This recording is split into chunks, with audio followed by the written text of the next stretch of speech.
अस्सलाम वालेकुम साथियों। बिहार के अंदर इसी साल विधानसभा का चुनाव होना और यहाँ पर असदुद्दीन ओवैसी की एआईएमआईएम पार्टी पूरी मजबूती से चुनाव की तैयारी कर रही है। यहाँ पर खबर आ रही है कि यहाँ पे एक पूर्व विधायक है कांग्रेस पार्टी के, जिन्होंने बैरिस्टर असदुद्दीन ओवैसी साहब से बात करी है। अब वो जल्द ही एआईएमआईएम पार्टी में शामिल भी हो सकते हैं। ये विधायक हैं तौसीफ आलम, जो कि बिहार के बहादुरगंज विधानसभा सीट से 4 बार विधायक रह चुके हैं, कांग्रेस पार्टी के नेता हैं।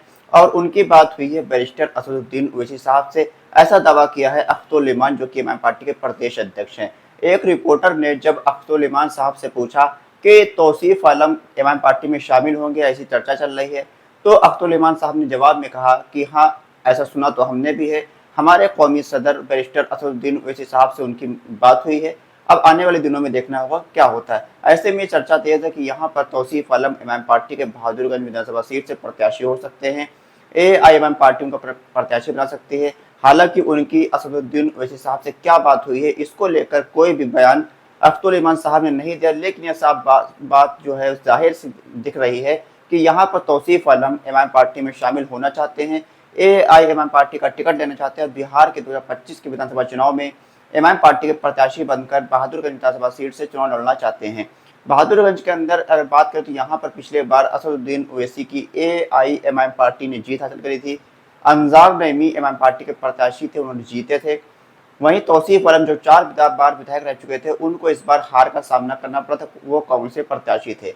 इस बार आरजेडी में जा चुके हैं अंजार नईमी, ऐसे में उनका टिकट मिलना आरजेडी से तय माना जा रहा है। तौसीफ आलम का टिकट वहां से कट सकता है, इस वजह से वो असदुद्दीन ओवैसी की एमआईएम पार्टी में आ सकते हैं।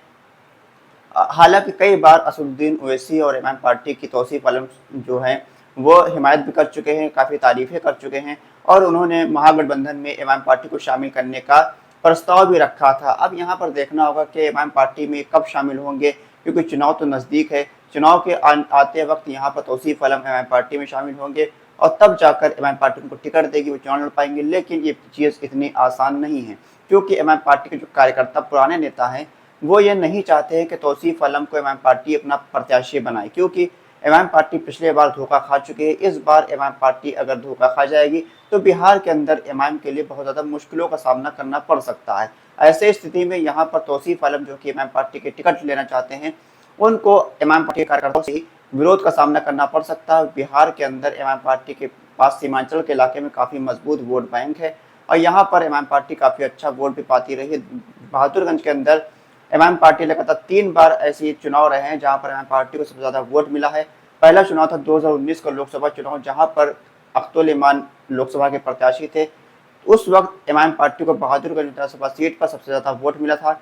2020 में भी एमआईएम पार्टी ने सीट पर जीत हासिल करी थी। तो वहीं 2024 के लोकसभा चुनाव में भी एमआईएम पार्टी को यहाँ पर सबसे ज्यादा वोट मिला था। ऐसे में 2025 के विधानसभा चुनाव में एमआईएम पार्टी इस सीट पर काफी मजबूत है और यहाँ पर एमआईएम पार्टी जिसको भी टिकट देगी वो काफी मजबूती से चुनाव लड़ेगा। लेकिन अगर तौसीफ आलम जैसे जो बड़े कद्दावर नेता रह चुके हैं वो अगर एमआईएम पार्टी के प्रत्याशी होंगे तो यहाँ पर जीत यकीनी मानी जा रही है एआईएमआईएम पार्टी की। लेकिन सवाल वही है कि कार्यकर्ताओं का विरोध का सामना करना पड़ सकता है। अब कार्यकर्ताओं को कैसे मैनेज किया जाएगा वो अख्तुल इमान और असदुद्दीन ओवैसी साहब ही तय कर सकते हैं। तौसीफ आलम को एमआईएम पार्टी में लेना है या फिर नहीं लेना है, ये तो बात की बात है। लेकिन तौसीफ आलम की बात बैरिस्टर असदुद्दीन ओवैसी से हुई है, ऐसा दावा किया है अख्तुल इमान साहब ने। अख्तुल इमान साहब एमआईएम पार्टी के प्रदेश अध्यक्ष आमौर से विधायक हैं।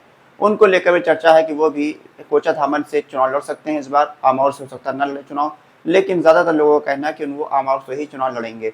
इसके अलावा कई सीटें हैं जहां पर एमआईएम पार्टी के पास बड़े बड़े कद्दावर नेता एमआईएम पार्टी के संपर्क में है, एमआईएम पार्टी को ज्वाइन कर सकते हैं। जैसे कि कोचा धामन से जेडीयू के पूर्व विधायक रहे मास्टर मुजाहिद आलम के लिए भी चर्चा है कि उन्होंने जेडीयू छोड़ी है, अब वो एमआईएम पार्टी में आ सकते हैं।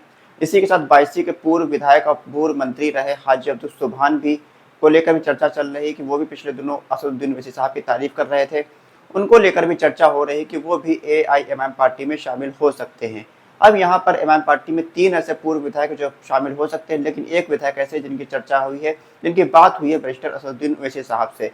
अब यहाँ पर चुनाव जब तक आएगा तब तक तो यहाँ पर काफी ज्यादा राजनीतिक समीकरण जो है बदलते हुए नजर आएंगे। हालांकि फिलहाल असदुद्दीन ओवैसी की एआईएमआईएम पार्टी ने यहाँ पर बिहार के 25 के 25 जिलों में अपना संगठन बनाना शुरू कर दिया है, चुनाव की तैयारी शुरू कर दी है। अख्तुल इमान साहब ने कहा है कि हम यहाँ पर तीसरे मोर्चे के विकल्प के तौर पर देख रहे हैं। हमने पिछले बार भी महागठबंधन में शामिल करने के लिए एमआईएम पार्टी को कहा था, लेकिन एमआईएम पार्टी को महागठबंधन में शामिल नहीं किया गया।